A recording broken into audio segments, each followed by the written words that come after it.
안녕하세요. 오늘도 서연살롱을 찾아주셔서 감사합니다. 결혼 후 몇 년 동안 전 숨만 쉬며 살았던 것 같아요. 억울하고 속이 상하고 가슴이 타들어가는 느낌을 매일매일 받으며 살다 보니 화병이라는 병까지 떠안게 되었는데요. 하지만 시간에도 힘이 있다고 지금은 제 나름대로 힘들었던 시기를 잘 떨치고 살아가고 있답니다. 제가 첫째 며느리로 들어왔을 때만 해도 시어머니께선 그럭저럭 잘 대해주셨어요. 시집살이에 대한 걱정도 두려움도 많았지만 처음 만났을 때부터 우리 집안에 와줘서 고맙다는 따뜻한 말로 절 보듬어 주셨고, 제가 필요한 게 있다 하면 남편을 통해 들려보내시며 아껴주셨어요. 어머니, 뭐하러 이런 걸 보내셨어요? 저번에 지어주신 약도 아직 남아있는데요. 요즘 감기에 자주 걸린다면서 젊은 애가 벌써부터 몸이 그래서 어째? 좋은 약 먹고 얼른 나아야지. 이거 내가 유흥한 한약방에서 지어온 거니 한 방울도 남기지 말고 매일매일 먹어야 한다. 알았지? 네, 어머님 감사합니다. 잘 챙겨 먹고 나을게요. 그래. 지금부터 몸 관리 잘해야 쑥쑥 아들도 낳고 건강하게 애들 키우지. 아무튼 너는 아무 걱정 말고 몸 관리에 신경 써라. 하지만 그랬던 제가 본격적으로 시어머니의 미움을 받게 된 건 동서가 들어온 후부터였어요. 정확히는 푸대접인데요. 제가 며느리가 되고 6개월 후 동서가 들어오게 되었는데, 동서는 저와 달리 명문대 출신의 치과 의사인 사람이었어요. 아버지가 판사이신 집안의 딸이었고요. 시어머니는 그런 여자가 저희 집안 며느리로 들어온 게 퍽 감격스러웠는지 결혼 전부터 저를 들들 볶고 난리도 아니었어요. 특히 동서가 처음 저희 집에 인사를 온 날은 아직도 잊을 수가 없는데요. 얘 첫째야, 너 오늘 우리 둘째 며느리 온다는데 아직도 전을 다 못 구운 거야? 아, 어머님, 저 방금 장을 보고 와서요. 말씀하신 음식 준비 다 하려면 시간이 걸릴 것 같은데요. 뭐야? 아니, 곧 있으면 올지도 모르는데 대체 언제 하려는 거야? 미리미리 음식 준비를 다 해놓아야 마음이 편하지. 아유, 느려 빠져서는. 됐다. 절로 가라. 내가 구울 테니까 넌 얼른 밥에 물부터 안 쳐. 충격적이었어요. 다정하시던 말투는 온데간데 없었고 저에게 하던 모든 말투가 명령조였죠. 거기다 자기가 하라는 음식 중 단 하나라도 빠지면 안 된다며 준비하는 내내 저를 괴롭히셨고, 동서를 맞기도 전 음식 준비를 하는 동안 이미 진이 다 빠질 정도였습니다. 그런데 진짜 문제는 동서란 인간이었어요. 환한 얼굴로 들어와 시어머니께 인사를 드리던 예비 동서의 인상은 나빠 보이지 않았어요. 치과의사란 직업답게 굉장히 야무지고 똑똑해 보였고, 좋은 집안에서 자란 사람답게 시어머니의 질문에 답하는 말 하나하나에도 자신감이 느껴졌어요. 그런데 어딘지 느낌이 쎄했어요. 어딘지 사람을 깔보는 듯한 분위기가 느껴졌었거든요. 역시나 그 예감은 정확히 적중했어요. 명절날 제가 부탁을 했는데도 불구하고 싸그리 제 말 무시하고 이 핑계에 저 핑계 대며 음식 준비를 하러 오지 않더라고요. 그날도 그랬습니다. 늦지막이 들어와선 새초롬하게 인사를 하더니 갑자기 반찬을 보며 인상을 찌푸리는 거예요. 무슨 일인가 싶어서 동서를 봤는데 하는 말이 글쎄 가관이었어요. 어머, 형님, 반찬이 왜 이래요? 어제 말씀드렸잖아요. 저 고기 안 좋아한다고요. 고기 비린내도 맡기 싫어요. 그래서 고기 말고 나물 위주로 준비해달라고 부탁드렸는데 그게 그렇게 힘드세요? 어머니, 섭섭해요. 저 분명히 형님께 말씀을 드렸는데 형님 도대체 저한테 왜 그러시는 거예요? 저한테 악감정이라도 있으신 거예요? 아, 얘가 또 실수를 했구나. 그래 미안하다 첫째야. 넌 도대체 왜 이리 실수를 반복하는 거야? 둘째 아가가 너한테 부탁까지 했다는데. 둘째야, 마음 풀거라. 내가 단단히 혼을 내마. 얘가 좀 털 떨어진 구석이 있다. 내가 시키는 심부름도 제대로 이해 못하는 애야. 네가 그냥 아량 넓게 이해해다오. 이해하는 것도 한두 번이지. 형님이 저런 식으로 절 대하는데 제가 왜 매번 형님 편의를 받으려야 하나요? 정말로 기가 차 말이 안 나오더라고요. 명절날 자기는 병원 진료를 전날까지 하느라 지친다고 음식 다 차려놓으니 빼꼼히 들어와선 미안하다는 말 한마디도 없이 좋아하는 야채 없다고 투덜거리는 동서나 그걸 편들어주면서 저한테 말로 칼을 박는 시어머니나 똑같은 인간들 같았습니다. 잠깐만 동서, 정확히 짚고 넘어가자. 나는 분명 어제 동서가 남을 위주로 준비를 해달라고 한 거에 대해서 그건 좀 힘들겠다고 답변했어. 이미 장볼거리를 다 사놨고 여기서 바꾸는 건 불가능하다고 말이야. 그리고 편히 봐줘야 하는 이야기는 내가 해야 할 말 같은데? 동서 지금껏 명절 치르면서 한 번도 일찍 와서 음식한 적 없잖아. 매번 이 핑계 저 핑계 대면서. 나는 그게 그냥 좋아서 두고 받는 줄 알아? 사정이 있겠거니 하고 넘어가 준 거야. 나도 동서처럼 똑같이 일하는 사람이라고. 내가 동서 편히 봐준 거야. 형님. 그럼 의사 생활하는 저와 회사 다니는 형님이랑 처지가 같나요? 형님이야 회사는 연차내도 되고 쉬엄쉬엄 해도 되지만 저는 아니에요. 환자를 보는 사람이라고요. 몸이 10개라도 모자란 사람이에요. 그런 제가 명절날 아침 일찍 와서 전을 부치고 있어야 한다고요? 제가 왜 그런 자질구레한 일들을 해야 되죠? 어머님이 대답해 주세요. 저 지금 형님이 하신 말씀 너무 기분이 나쁘거든요. 그럼 새아가 내 말이 맞지. 넌 의사인데 어떻게 같을 수 있니? 명절 준비는 쟤랑 내가 해도 충분하다. 그러니 걱정하지 말아라. 신경 쓰지도 말고. 그러자 남편이 잠시만요. 말이 좀 이상한데요? 아니 그럼 우리 집사람은 의사가 아니니 이런 일 해야 되고 재수 씨는 의사고 귀한 일 하는 사람이니까 이런 집안 행사 준비엔 빠져도 된다는 거예요? 어머니, 해도 너무하시네요. 재수 씨가 잘못된 말을 하면 집안의 어른으로서 바로 잡아주셔야지. 어떻게 재수 씨 편을 들 수 있어요? 동서의 막말로 시작된 싸움은 곧이어 모두가 합세한 집안 싸움으로 번졌고 분노한 남편이 다시 명절에 오지 않겠단 말을 하며 시댁을 나섰어요. 남편은 차 안에서도 분노를 삭히지 못하고 씩씩거렸고 그건 저도 매한가지였습니다. 너무 상처를 받은지라 더 이상 시댁 식구들 얼굴을 보고 싶지 않았어요. 그때 저는 시댁과 처음으로 거리를 두게 되었어요. 연락도 하지 않았고 명절에도 가지 않았어요. 시어머니에게서 사과의 문자가 간간히 오긴 했지만 답장하지 않았고요. 그런데 아들이 등을 지니 시어머니는 제게 와 용서해달라는 둥, 동서가 아랫사람이니 봐주라는 등 그런 말들을 하더라고요. 결국 시간이 지나자 저도 이렇게 척진 채로 살 수 없으니 그냥 넘어가 드렸죠. 단 동서와는 정말 마주치기 싫어서 웬만하면 명절 때 말도 한마디 안 섞고 최대한 부딪히는 일 없게 했어요. 동서가 심기에 거스르는 말을 자주 하긴 했지만 그것 또한 못 들은 척하거나 아니면 똑같이 맞 받아쳐서 입을 꾹 다물게 했죠.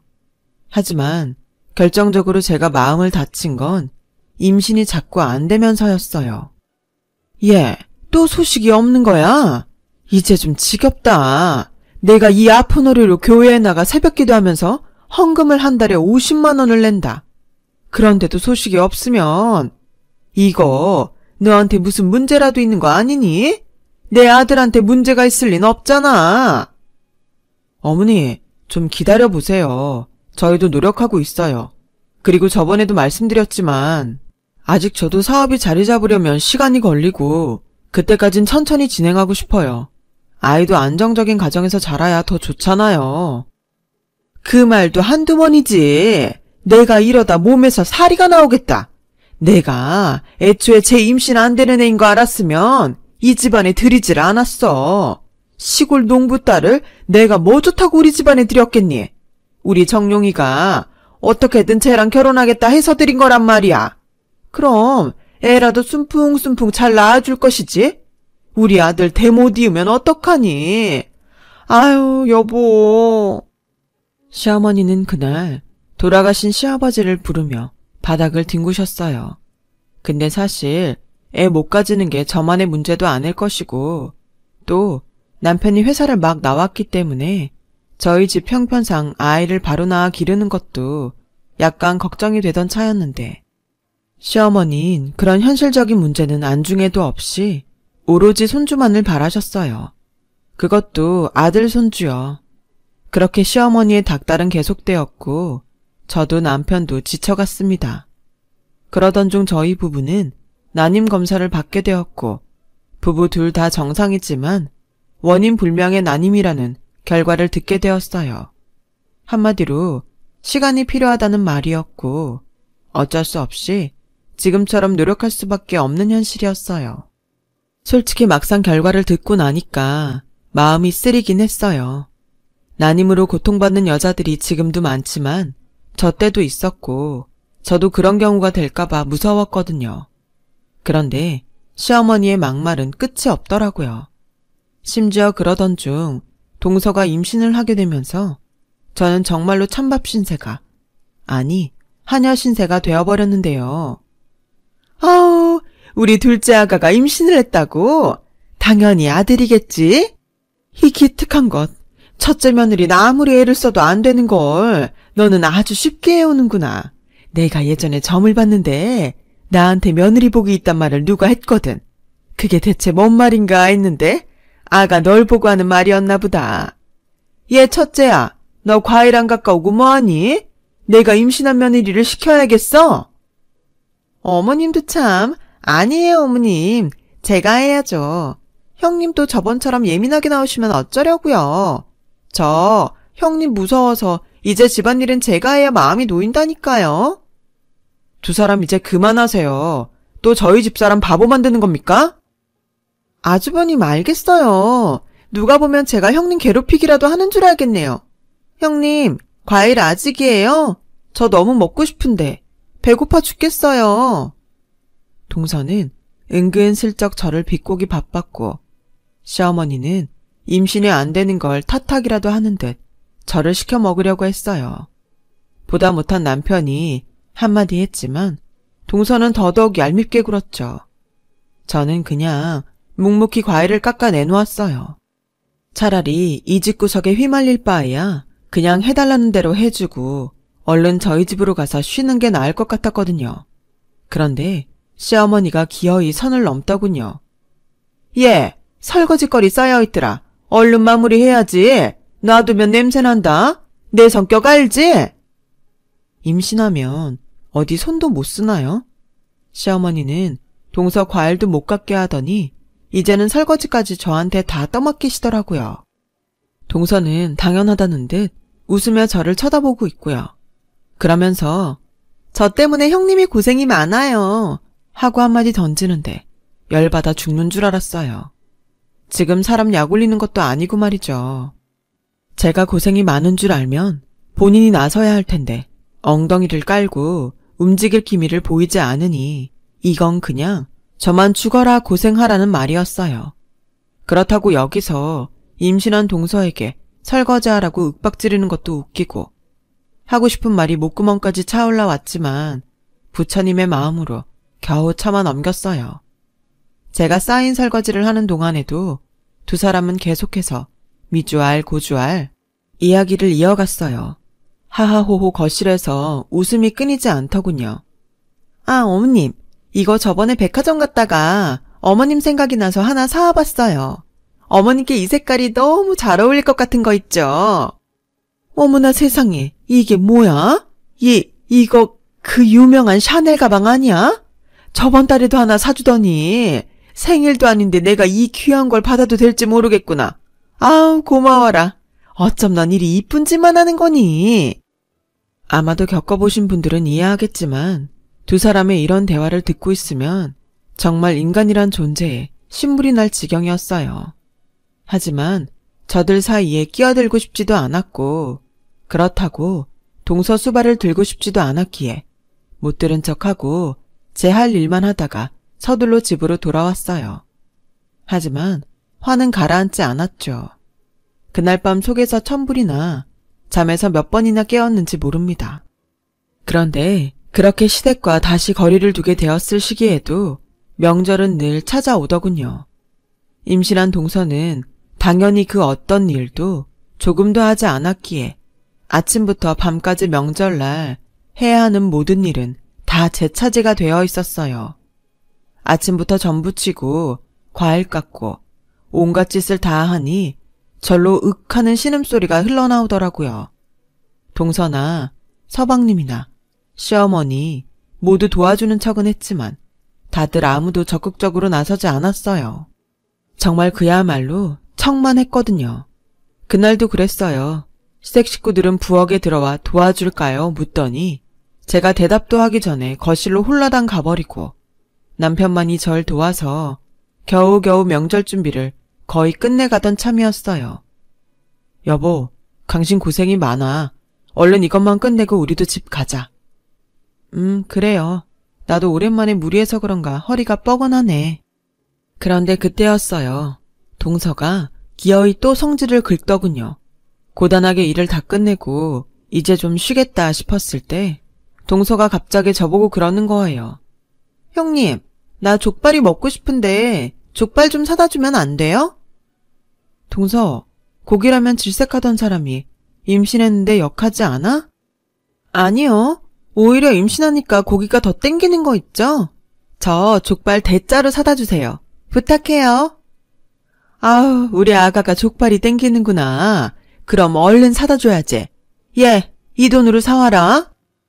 지금까지 이 고생을 하며 일을 끝내고 겨우 숨을 돌려 쉬려던 차에 족발 주문이라니 어이가 없어 입을 벌리고 서 있는데 동서는 오늘 못 먹으면 죽을 기세로 징징거리더라고요.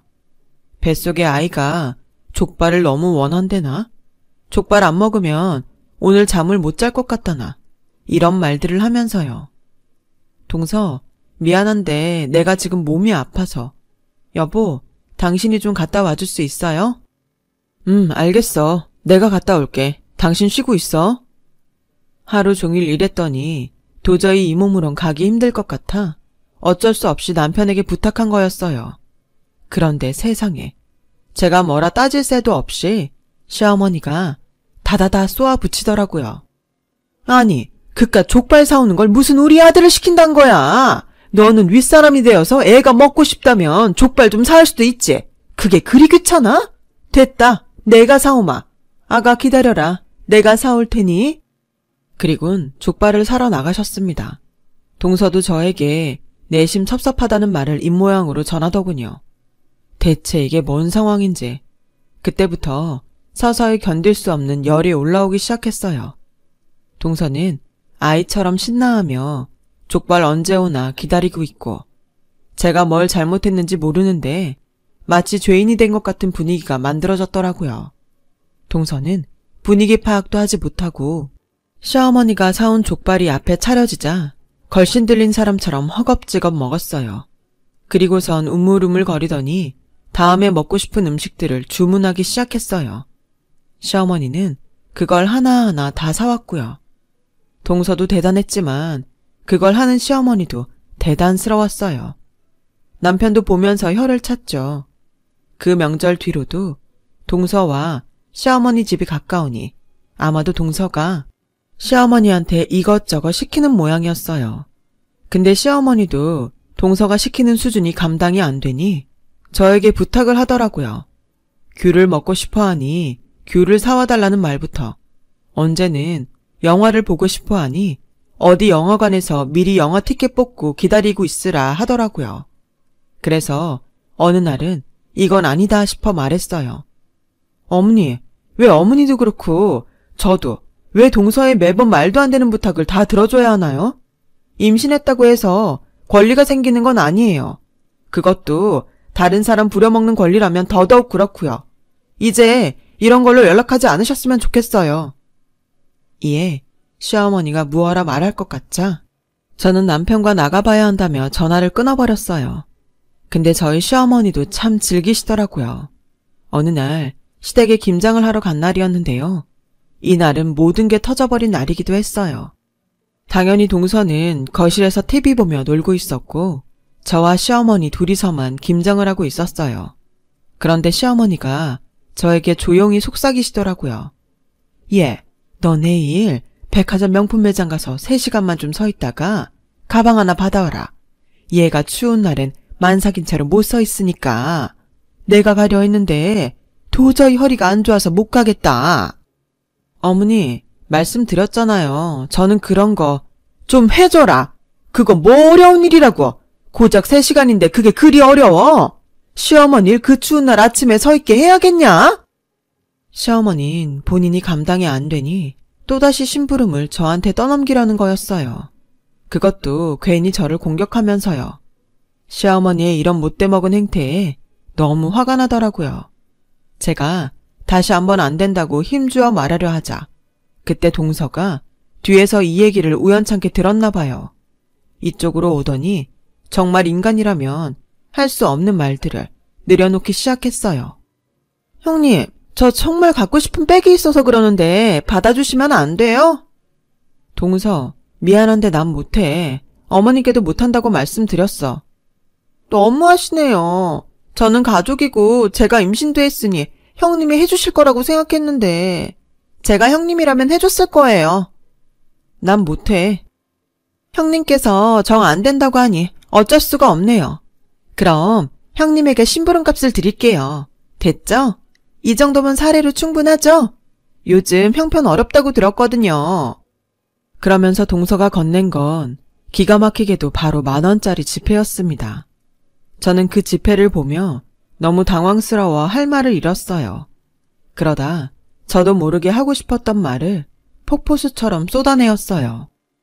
동서, 모든 걸 돈으로 판단하고 그거로 뭐든 해결할 수 있다고 생각하나 본데 세상엔 돈으로 해결되지 않는 문제도 많아. 나 동서가 억을 준다 해도 명품 매장 앞에 서서 동서 준다고 그 짓거리 하진 않아. 알겠어?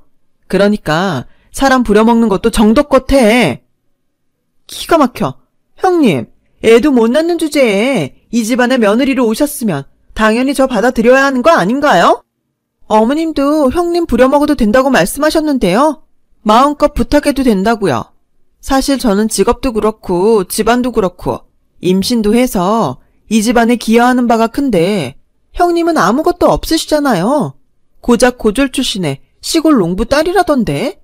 거기다 임신까지 못했으면 사실상 최악 아닌가요? 동서, 지금 뭐라 했어? 아니에요, 어머니. 보아하니 아주버님 이번엔 무슨 짬뽕집인가 뭔가 준비한다면서요. 이런 말씀 안 드리려 했는데 이런 불경기에 가게라니. 보나마나 망할 게 뻔한데 제가 심부름값으로 주는 돈이면 살림에 보탬 좀 되지 않나요? 저는 그 순간 너무 화가 나 김장하던 김치를 들어 그대로 동서의 얼굴을 향해 던져버렸어요. 동서는 김치에 맞아 고춧가루 범벅이 되어버렸고 전 그것만으론 참을 수가 없어 김치를 들어다가 동서의 얼굴에 마구 비볐어요. 옆에서 시어머니는 두 눈을 크게 뜨고 어쩔 줄 몰라 하셨죠. 그 후 이 일련의 폭풍 같은 사태가 끝나고 전 그대로 시어머니와 동서를 두고 밖으로 나왔어요. 하지만 여전히 분이 풀리지 않았어요. 생각하면 할수록 화가 나서 눈물이 흘렀고 남편도 뒤이어 이 일을 듣고 길길이 날뛰었어요. 하지만 저희 부부는 상황을 크게 만들고 싶지 않았고 앞으로 살면서 보는 일 없도록 하고 싶었기에 그냥 조용히 연을 끊는 걸 선택했습니다. 아마 믿었던 것 같아요. 어차피 저렇게 살아온 사람들은 결코 그 성정이 변하지 않을 거고 엮이면 저희만 피곤해질 거라는 사실을요. 그리고 대신 저희 사업하는 데에만 집중했어요. 앞서 말했지만 남편은 당시 짬뽕집을 준비하고 있었어요. 유명한 짬뽕집에 가서 레시피를 배우기 위해 홀 서빙까지 하면서 정성을 보인 탓에 사장님이 남편에게만 레시피를 알려주고 계셨죠. 저도 직장에서 마케팅 관련 일을 했기에 적극적으로 옆에서 가게 홍보를 준비하며 개업 준비를 도왔고요. 그리고 한 달 후 기적 같은 일이 벌어졌어요. 남편이 차린 짬뽕집은 무사히 개업을 하게 되었고 반년 정도 지나자 수입이 안정화되기 시작한 거예요. 요식업이 힘든 마당에 이것만으로도 인생에 큰 운이 주어진 것이라 생각하고 감사하게 여겼어요. 하지만 행운은 여기서 끝나지 않더라고요. 인생이 복이 여기서 터지기라도 한 건지 TV에서 저희 짬뽕집을 맛집으로 소개하면서 SNS에 저희 가게가 알려지게 되었고 인터넷을 보고 가게를 방문하는 손님들이 많아지셨어요. 왔다 가신 분들은 저렴한 가격에 양이 많은 저희 짬뽕을 드셔보시곤 좋은 반응을 인터넷에 올렸고 손님들 덕분에 찬찬히 2호점을 준비할 수 있는 여건이 되었습니다. 개업 준비를 할 때만 해도 상상조차 못했던 일이었죠. 저 또한 이런 여건이 되자 곧바로 직장을 그만두고 남편 가게에 뛰어들었어요. 거기다 가게가 잘 되면서 드디어 꿈에 그리던 아이까지 들어섰고 복덩이 같은 아들을 낳게 되었어요. 모든 게 너무나 행운처럼 느껴지는 삶이었죠. 그렇게 저희는 주어진 환경에서 평온하고 감사한 마음으로 하루하루를 살아나갔어요. 물론 시댁과는 연을 끊었기 때문에 아이를 낳았다는 소식도 전하지 않았죠. 그로부터 5년이 지난 어느 날 시어머니를 다시 한번 마주치게 되었는데요. 그간 사는 소식을 알 길도 없었고 궁금하지도 않았기에 신경도 쓰지 않고 살고 있었지만 오랜만에 본 시어머니 모습은 정말 충격적이었어요. 당시 사업 미팅상 가게 된 호텔에 저희 가족이 다 같이 그 호텔에서 묵고 있었는데요. 아들이 호텔 로비에서 뛰어놀고 있다가 갑자기 저에게 달려오더니 엄마, 나 어떤 할머니한테 사탕 받았어 하고 말하더라고요. 사탕을? 내가 청소하시는 거 도와드렸거든. 정말? 우리 아들 잘했네. 감사하다는 인사 드렸어? 아니? 감사하다고 말씀드려야지. 같이 가서 말하고 오자. 아들이 청소하시는 분을 도와드리고 거기에 답례로 아들이 이쁘다면서 사탕을 주신 모양이었어요. 감사하기도 해서 잠깐 할머니께 인사를 드리려고 일어섰어요. 아들을 따라가 보니 허리가 꼬부라지고 백발이신 할머니가 힘겹게 일을 하고 계시더라고요. 그런데 그 얼굴을 보자마자 그만 다리가 꺾일 뻔했어요. 어머님? 네가 여기를 어떻게 해? 청소부 할머니는 다름 아닌 시어머니였죠. 시어머니는 저를 보자마자 귀신이라도 마주친 것처럼 헐레벌떡 피했고 저 또한 너무 놀라 한참을 거기 서 있었습니다. 혼자 알고 있긴 찝찝해서 남편에게 이 일을 말하자 남편도 많이 혼란스러워했어요. 그러다 저희 두 사람은 고민하다 다시 그 호텔을 찾아가게 되었는데요. 그땐 또 시어머니가 그 호텔에서 근무하고 있지 않더라고요. 연락도 되지 않았고요. 그렇게 인연이 끊기나 싶었는데 그로부터 반년 후 시어머니가 저희 가게를 찾아오셨어요. 잘 지냈니 얘들아? 오랜만이구나.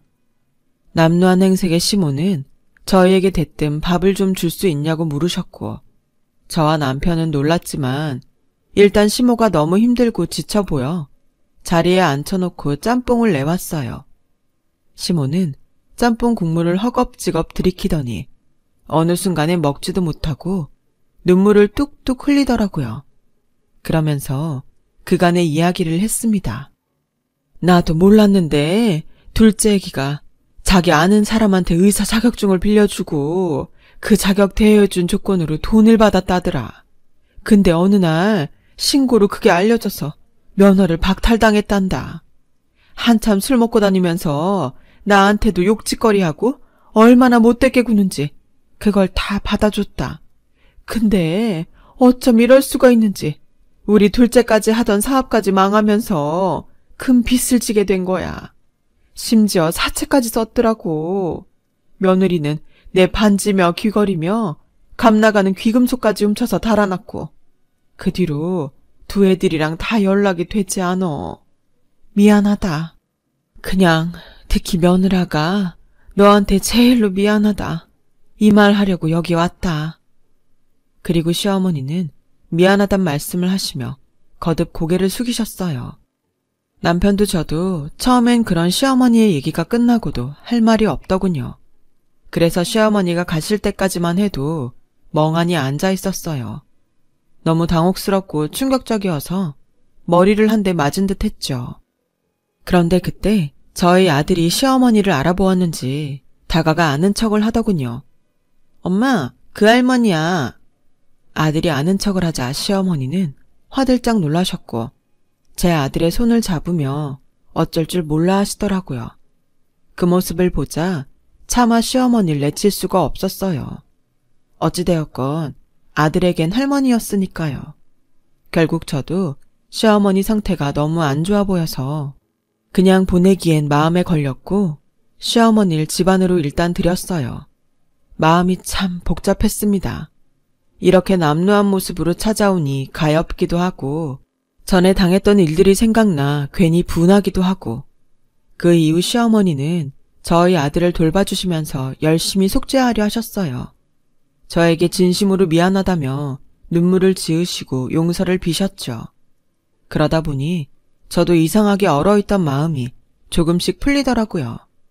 몇 년이 지났지만 지금도 전 시어머니와 함께 지내고 있어요.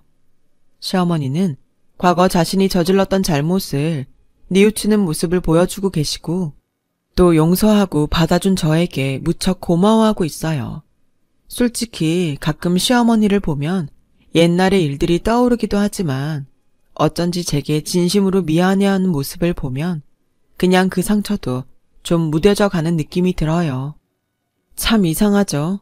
정말 용서할 수 없는 사람이라 생각했는데 시간이 약이라고 어찌되었든 살보비고 살아가게 되네요. 이렇게 결국 잘 지내게 될 걸. 시어머니는 왜 저에게 그리 못되게 구셨는지 어쩔 땐 얄미워서 어머님, 저한테 잘못 많이 하신 거 알죠? 그거 다 갚으셔야 해요. 라고 말하곤 합니다. 그러면 그래야지. 다 갚고 갈 거다.